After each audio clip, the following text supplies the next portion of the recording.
Hello, my name is Randy Kay, and I had to die to find Jesus.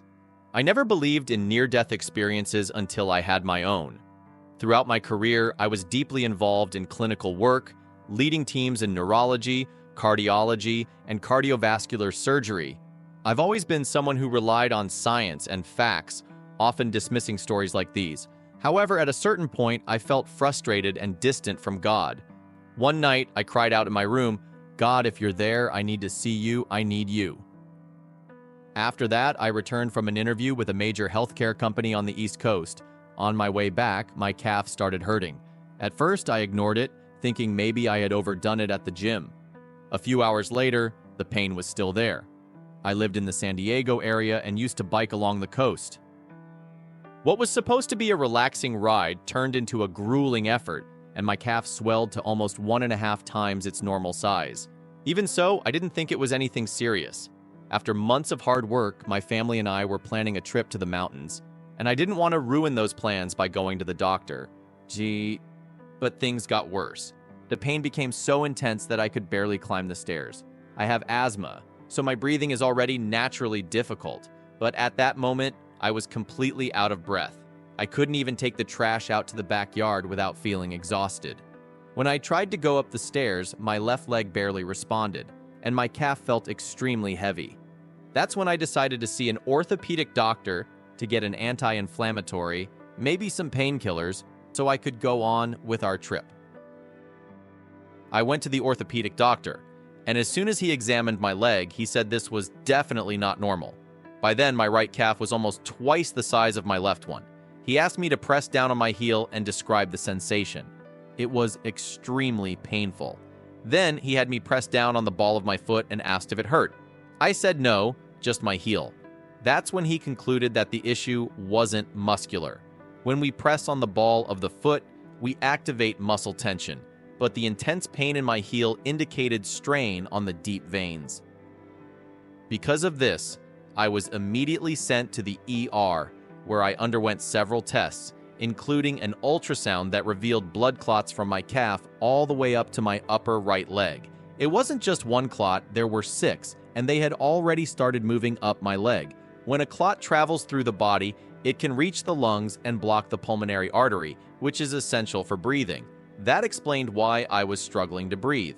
A CT scan confirmed the situation, and the D-dimer test, which detects abnormal clotting, showed extremely high levels.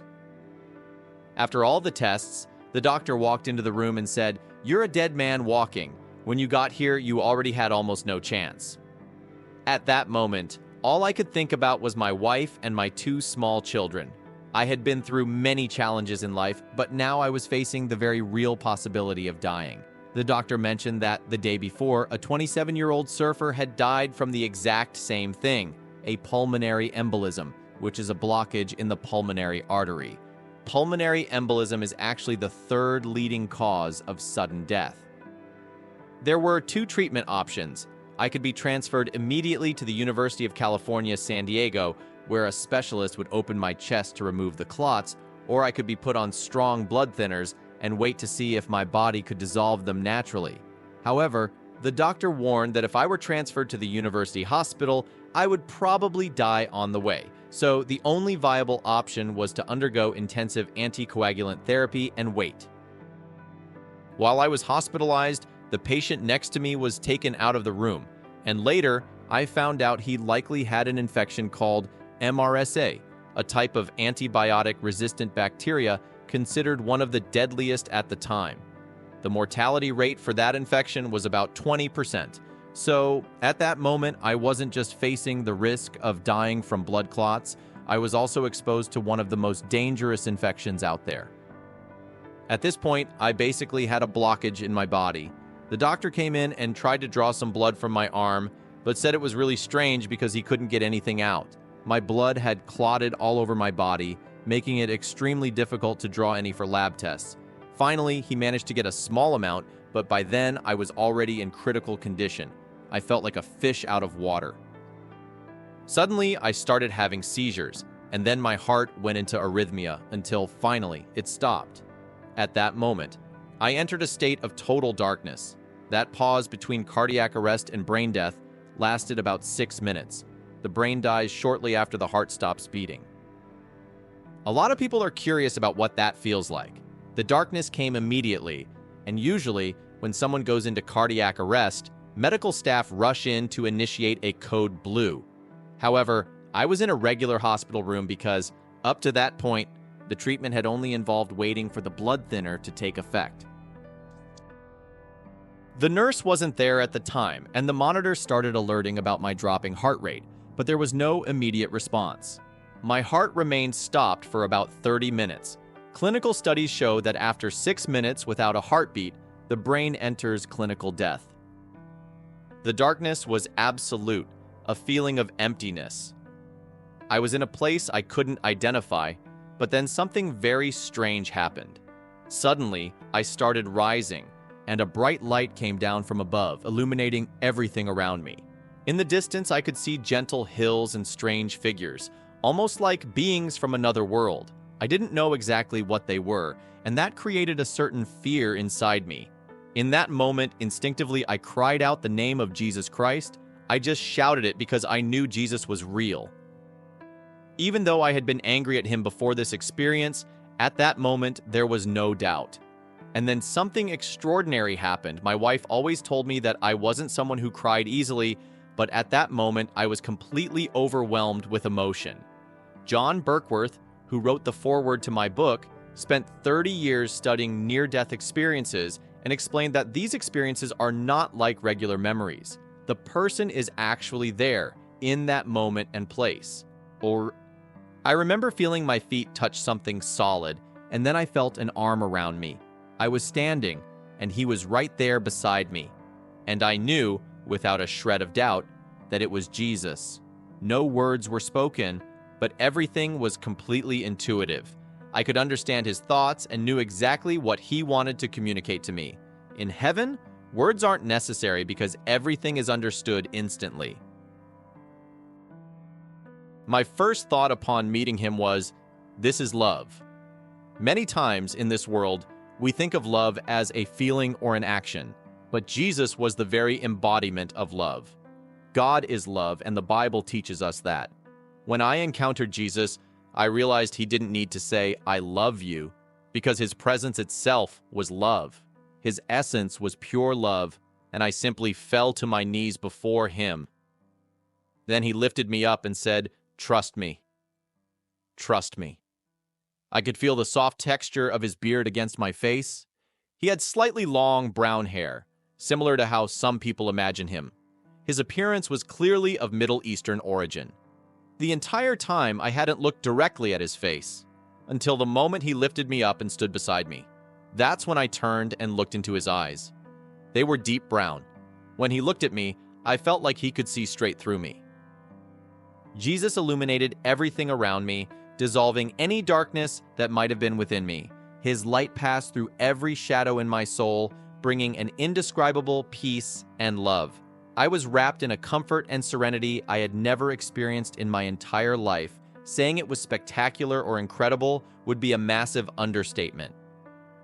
At that moment, I wasn't concerned about anything around me because all I wanted was to be in the presence of the King of Kings and Lord of Lords. Jesus spent time with me, and only when we started walking together with his arms still around me did I begin to look around to see where I was. I was in heaven, in a true paradise. How did I know that? Because everything was intuitive and I understood exactly where I was. I knew what Jesus was telling me, and I had an awareness that went beyond my human understanding. My new spiritual body felt like I had stepped out of an old, worn-out car and into a brand new sports car. I felt incredible. I could breathe freely and do all the things that had once been limited for me. Everything that had been denied to me in this world, both physically and spiritually, I now had in abundance. I simply knew I was in heaven, and Jesus didn't need to explain anything to me. He showed me everything, and I understood it instantly. I saw angels around me, and I could hear them too. The angels I saw were very different from Jesus. He had a familiar human appearance, spoke normally, and acted like a close friend. I saw him as a comforting figure, almost the way a child sees a father. He wore a white robe made of soft fabric, and his appearance was that of a Middle Eastern man with lightly olive-toned skin. The angels, on the other hand, were breathtaking. They were towering, standing at least 6 feet tall or more, with long arms and strong, powerful bodies. They had a metallic glow, almost like polished bronze or shining copper. Their presence was vibrant, filled with living energy. Their eyes seemed to contain fire, not like normal pupils, but flames that burned intensely. When they spoke, their voices echoed in multiple tones at once, like a celestial choir. They were powerful and majestic, completely different from Jesus, who felt warm and familiar. When I looked at the angels, I understood something profound. I realized why, in the beginning of time, some of them chose to follow Satan. Jesus, with his gentle and loving nature, was a stark contrast to the angels, who were so grand and awe-inspiring that they could easily be mistaken as superior beings. That made me realize how some of them had been deceived and rebelled against God. About 1/3 of the angels followed Lucifer because his appearance and power were too overwhelming to ignore. Everything in heaven was full of life. There was nothing dying, nothing decaying. Unlike autumn, where leaves fall and plants wither, here everything flourished continuously.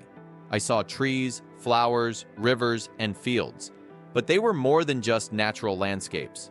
I saw entire villages where people lived in harmony.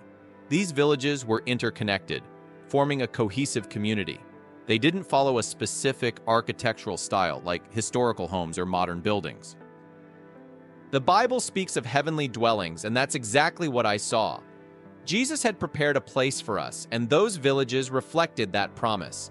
The people I saw there were all different, yet there was no sense of racial distinction or prejudice. They were simply expressions of God's creativity, unique and perfect. In heaven, there were no divisions, only unity and absolute love. As I walked, I saw other people in their new spiritual bodies. Among them, I recognized my grandmother, which gave me a deep sense of belonging. It was a moment of life review, where I realized how everything made sense and how every detail of existence was connected in a way far greater than I had ever imagined. I noticed that my grandmother was the only person close to me at that moment. Years earlier, I had led her in prayer to the Lord, and now there she was. But something was different. She didn't look like the elderly woman I remembered. She appeared younger, resembling the old photos I had seen of her in family albums. She wasn't the grandmother I had known before her passing, but I knew without a doubt that it was her. I also saw other people, and that left a deep impact on me. One of the most striking elements was the river that flowed through that place. The Bible mentions the river of life, but before, I never fully understood the concept. However, in heaven, nothing is metaphorical or symbolic. Everything is literal. Jesus often used analogies to teach on earth, but in heaven, things simply are what they are. The river of life flowed, nourishing everything around it. Lush flowers grew continuously, never withering or dying. Nothing in heaven perished. The colors were incredibly vivid, and the scents were infinitely more intense than anything I had ever experienced. It was as if a veil had been lifted, and suddenly I could see and feel everything with an indescribable clarity. The river of life flowed everywhere, through mountains, fields, and villages. It seemed to be the source of energy that sustained everything. There are no human words that can truly describe its essence because it was something that transcended any known language. However, I had the overwhelming sense that this river came directly from Jesus. He was the source of all life, and his presence nourished everything around him. There was an indescribable joy in that place. The Bible speaks about treasures in heaven, and I had always wondered what that meant. Would they be bigger houses, grander properties? But no, I realized that the true treasure of heaven was closeness to God. Those who, in life, had a deeper relationship with him experience an even greater intimacy with him in heaven. I believe that even those who accepted Jesus in the final moments of their lives, like the thief on the cross, receive the grace of being with him. However, perhaps their initial closeness isn't as profound as those who sought a continuous relationship with God throughout their lives. Heaven is filled with pure joy, a joy that surpasses anything we can feel on earth. There is no sorrow there. My tears were tears of awe and happiness. I saw children, people at different stages of life, all radiating with joy. I saw something like floating fabrics that folded and unfolded like cascading light. I saw angels, children, and adults engaged in pure celebration and worship. But what stood out to me the most was that everything was intentional. Nothing happened by chance because everything was directed by the Spirit of God. Many people wonder if there is work in heaven. Yes, there is, but it's different from work on earth. In heaven, work is a form of worship to God. It's not an obligation or a burden, but something fulfilling and meaningful. Each person has a role that reflects their purpose. Heaven is not a place where people just rest or float on clouds. There are activities, creations, and learning. However, building there is not like what we know on earth. It's not made of bricks and cement, but rather of divine intention, of God's will for each individual. Everything in heaven is orchestrated by God. His presence permeates every aspect of celestial existence, guiding each soul in perfect harmony. I saw that everyone had something to do, a clear purpose. They created, celebrated, learned, and worshiped, all with a sense of fulfillment and satisfaction. There is no boredom, only constant joy and an uninterrupted connection with God. There were 3 people there: a woman with long brown hair, a man with black curly hair, and another man with a goatee. They were holding hands, and I was walking with Jesus. They were to my right, but the woman was praying with her eyes lifted upward. She seemed to be praying to the Lord, but she wasn't looking at Jesus, even though he was right beside me. It was as if Jesus was present among them, even if they weren't fully aware of it. As they held hands, I could feel the Lord's presence flowing through each of them and into every activity in that place. The woman was thanking the Lord and praying for someone to receive God's forgiveness. This made me wonder if she was praying for someone who wasn't in heaven yet. I believe she was. It seemed like those 3 were interceding in prayer, and that made me realize something profound. Jesus is constantly interceding for us. The experience I had in heaven wasn't just about words exchanged between him and me. The presence of Jesus was overwhelming, filling everything and guiding every activity in that place. That's when I noticed another scene. People were creating things, almost like an artist painting or a builder constructing a structure. But this creation wasn't merely human. Everything was done under the direction of Jesus Christ, manifesting his will through the actions and activities of heaven's inhabitants. We always say that eternity lasts forever, but in heaven, the concept of time doesn't exist the way we know it. During my experience, I had no idea how much time had passed. I was clinically dead for 30 minutes as recorded by the doctors on the monitor. During that time, I was with Jesus in heaven, but time there was irrelevant. After all, time is a human creation. In heaven, it simply doesn't hold the same significance. I didn't see any darkness in heaven. However, in the distance, I noticed something different, something like a tunnel or funnel. It seemed strange to me because it contrasted with the light of heaven. I asked Jesus about it, and he told me that it was the connection between the world I had come from and heaven. In other words, that was the passage I had traveled through to get to heaven. That detail made me reflect on how this transition happens and how the experience of death is far beyond what we imagine. Before this experience, I was a skeptic, a scientist who relied on facts. I never would have spoken like this if I hadn't lived through it myself. I had personally dismissed many of these ideas before going through this experience. But what I saw and felt went far beyond anything rational explanation could reach. Some landscapes felt familiar, but God's structure and dynamics completely transcended anything we know here. In heaven, there are no clocks and no measurement of time like we have on earth, but something struck me deeply: the moment between death and the brain shutting down completely. We know that the heart can stop, but the brain remains active for about 6 minutes. What happens in those moments? Could it be a time when Jesus still gives people one last opportunity? This ties directly into what Jesus told me. He reaffirmed what is written in the Bible: "I do not desire that anyone should perish, That phrase was crystal clear to me. The only sadness I saw in Jesus was when he looked at those who didn't know him.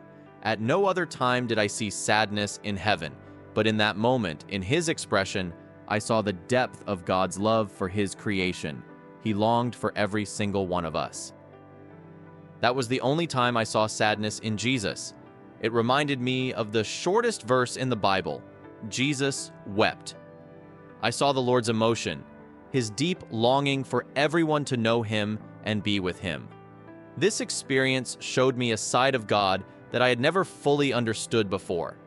His unconditional love and the pain he feels when so many choose to turn away from him. Jesus desires to save every soul until the end of time.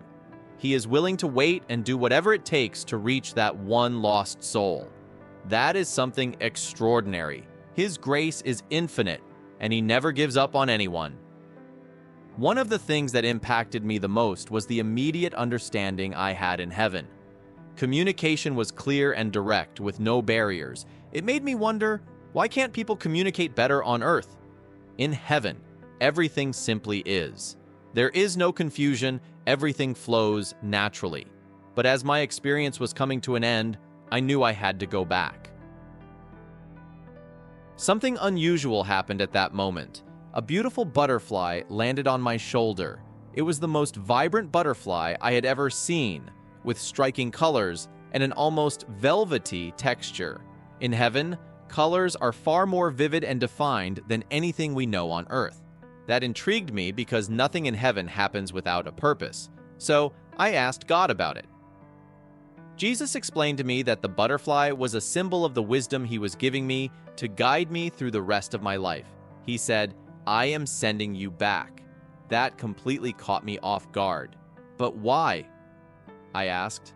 That was the only thing that truly unsettled me in heaven.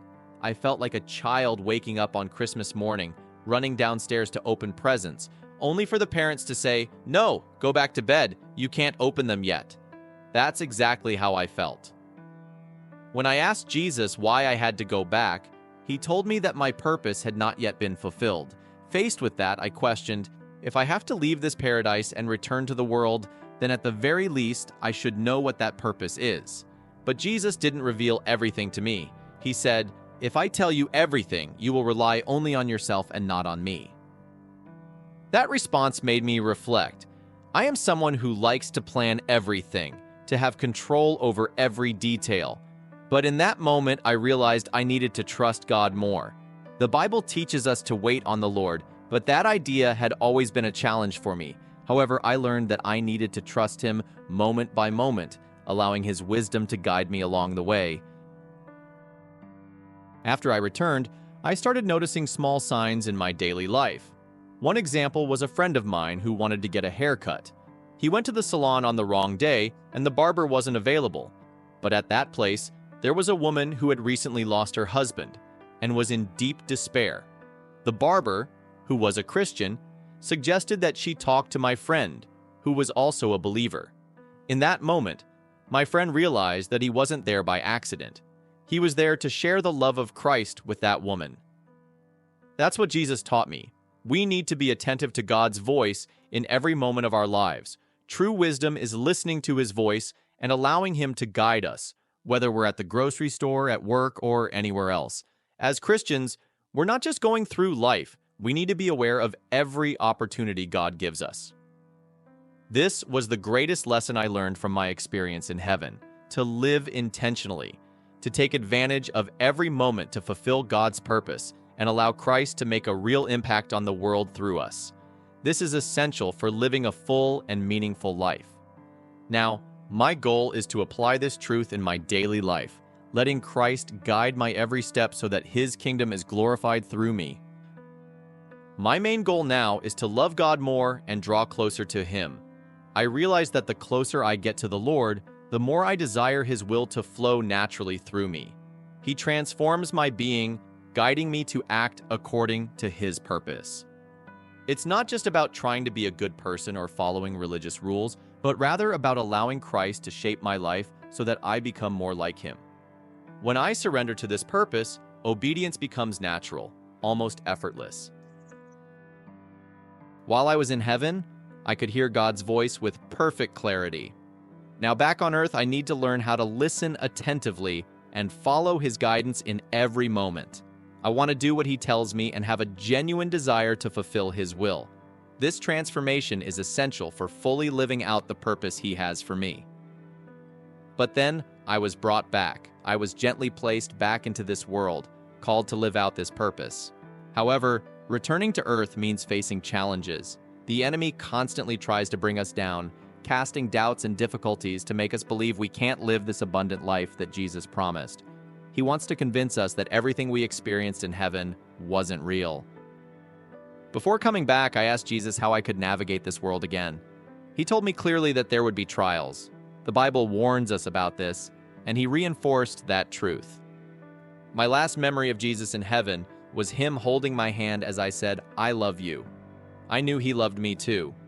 That moment alone was a gift that would have been enough for a lifetime. I woke up in a cold, sterile hospital room. My body was extremely weak. I spent months recovering from the damage to my heart, lungs, and legs. I thought that after having this incredible experience, I would go out into the world fulfilling God's will without any struggles. I thought everything would become easier because I had encountered him personally. But instead of a peaceful life, I was thrown into a season of intense challenges. Our daughter suffered multiple strokes and lost all memory of her childhood and teenage years. On top of that, she was a victim of abuse. We were buried in massive debt, $500,000, due to my hospitalization.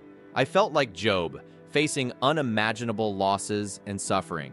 And honestly, I started thinking that God owed me a reward, just like Job received everything back twice as much. But what came was the opposite, a season of trials and brokenness. However, I realized something crucial. God used these challenges to strengthen my faith. After my near-death experience, my trust in God was never shaken again. Before I doubted, I cried out, and I demanded that he reveal himself to me. Now I know he is real. Heaven is real.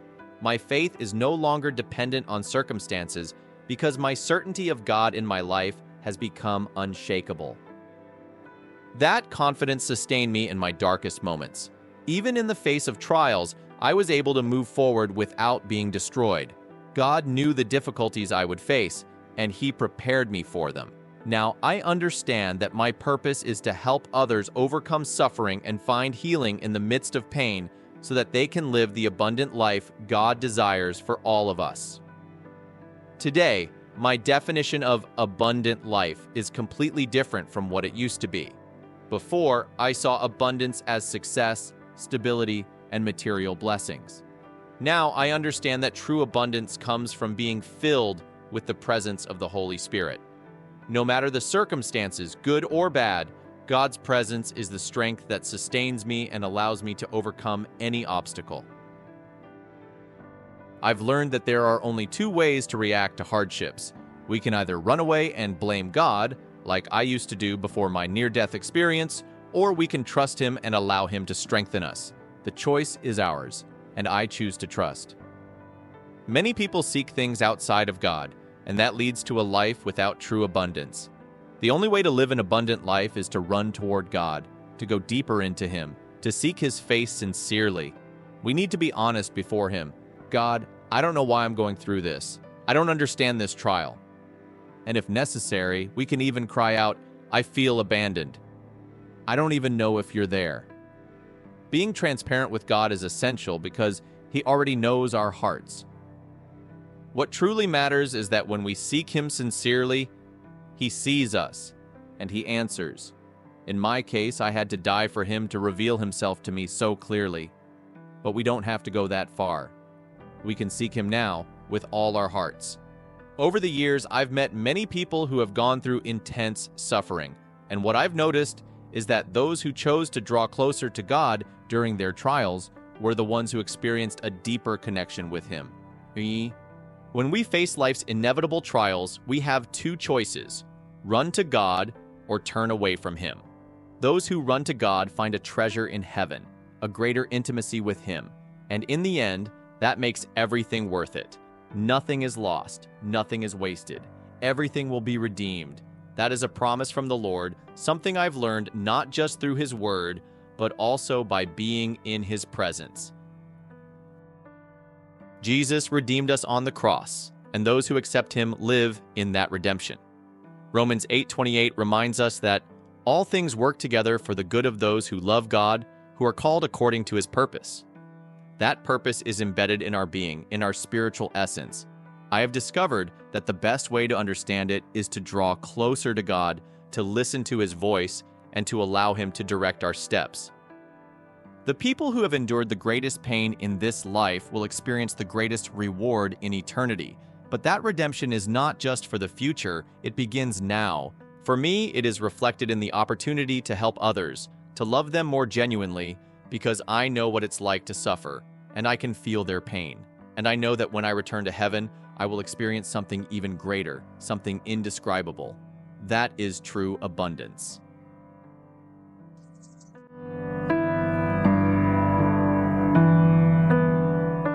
Now that you've heard this testimony, let me ask you, what are you going to do with it?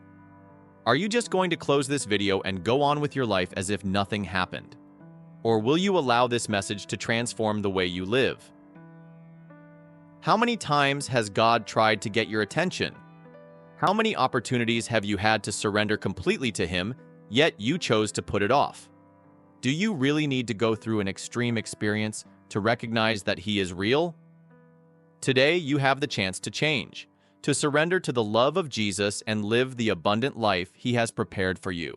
The choice is yours. Continue as you are, or dive deeper into God's presence and experience everything He has for your life. Drop a comment below. What impacted you the most in this testimony? Have you ever had an experience that confirmed God's presence in your life? I want to hear your story. And if you want to keep learning about this, don't forget to subscribe to the channel and turn on notifications. Here, you will always find messages that can transform your life.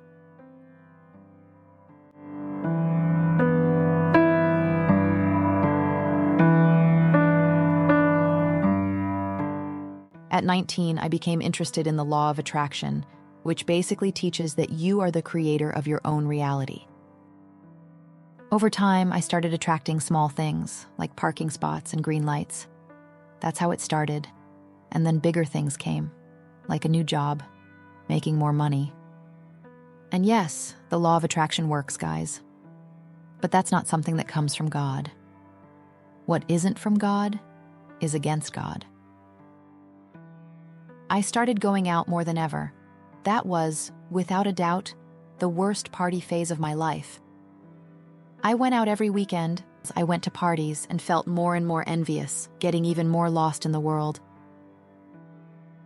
I knew that the life I was living was empty, and I knew we're saved by faith and grace. Jesus loves us. But I wasn't doing anything to please Him at that moment. I knew I was going to hell, and honestly, I didn't care. I kept getting involved with other people and basically focusing on my body, glorifying my body on Instagram. But God met me there, because I was really learning about Him, and He convicted me of everything I was doing wrong. If you felt moved by this testimony and want to watch this story and more stories like this, don't forget to subscribe to our channel.